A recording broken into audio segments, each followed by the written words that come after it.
Hello again, my name's Gabe Zollner. This is the 29th of December 2014. Fox News just reported that an oil slick has been spotted on the Sea of Java.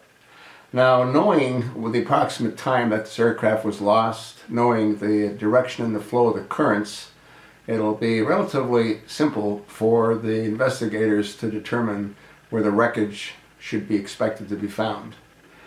One of my viewers had commented the difference between a Boeing aircraft and an Airbus, and he said that the Boeing aircraft allows the pilots to have greater feeling based on the input. And I don't know if that's necessarily true. And the reason that I say that is that the difference between a Boeing aircraft and an Airbus, they're both flown by wire. So they both have computers that that actually take the information that the pilot provides for input, and the end result is that what he's requested is demonstrated on one of the flight controls. Now, what Fox News and what I've been able to determine as well is that the difference between a Boeing aircraft and an Airbus aircraft is that the Airbus aircraft has certain limitations that the Boeing aircrafts don't have. The computers on an Airbus determine certain values, and for example, they were talking about the bank angle. You can only put in a certain bank angle in an Airbus, whereas in a Boeing you can put in whatever the pilot wants to put in. And the reason that is that Airbus has determined that there's certain limitations that some pilots may have, so they don't want to allow the pilot to put in input that could exceed the airframe's capabilities, if that makes any sense.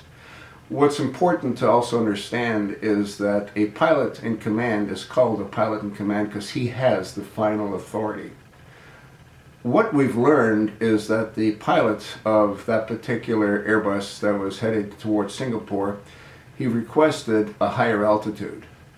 And he wanted to take the plane up to 38,000 feet. The ceiling of that aircraft is 42,000 feet. In other words, it cannot go higher than 42,000 feet.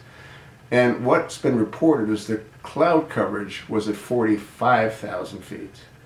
So although he requested a higher altitude of 38,000, which was denied to him, that still wouldn't have done him a whole lot of good, since the clouds were up to 45,000 feet. What he should have done is he should have never launched to begin with, because he should have looked at the conditions on their route of flight. And then when air traffic controllers refused his request, it's important for people to know is that the pilot in command has the final authority. He does not have to obey what the controllers tell them. The controllers are there to provide air separation, but they're not there to dictate to a pilot. Now, what the pilot should have done, and should have, could have, would have, doesn't do anyone any good. But what he should have done is done a 180. He should have reversed course and simply tried to get back into clear air that he left behind him.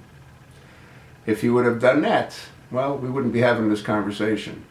Personally, I think what happened, and hopefully it'll be able to determine as to what happened, is that the aircraft went into a violent storm full of who knows what, hail the size of golf balls. I have no idea, other than the fact that the airplane was literally torn apart. And the reason I believe that to be true is because whatever happened very suddenly, to the point that the pilot couldn't even press his key on his yoke to activate his communication capabilities. In other words, to report what was going on. He had zero time. The aircraft's traveling at around, 500 miles an hour. A lot happens real quick. We'll see. And again, there's also concern that the vertical stabilizer of this particular airplane, the design of it, might not be adequate based on the intensity of the storm. Then again, if the storm was as intense as we've been told, I don't think any airplane, other than possibly a military hurricane chaser, which are designed for the kind of severe climatic conditions that they expose themselves to. Question is, should all airplanes be made to that standard? Probably, but they'd be cost prohibitive.